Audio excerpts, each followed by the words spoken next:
കാസർഗോഡ് പടന്നക്കാട് വാഹനാപകടത്തിൽ 2 മരണം, ലോറികളും ബൈക്കും കൂട്ടിയിടിക്കുകയായിരുന്നു. വിവരങ്ങളുമായി ഇപ്പോൾ ജോസഫ് അഗസ്റ്റിൻ ചേരുന്നുണ്ട്. ജോസഫ്, എങ്ങനെയാണ് അപകടം സംഭവിച്ചത്? കൂടുതൽ വിവരങ്ങൾ എങ്ങനെയാണ്?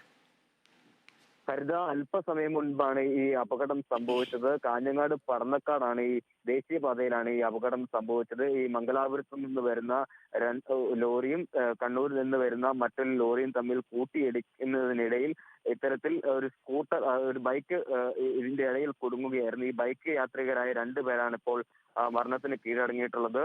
ഈ കാഞ്ഞങ്ങാട് പഴയ കടപ്പുറം സ്വദേശികളായ ആഷിഖ്, തൻവീർ എന്നിവരാണ് മരിച്ചത്.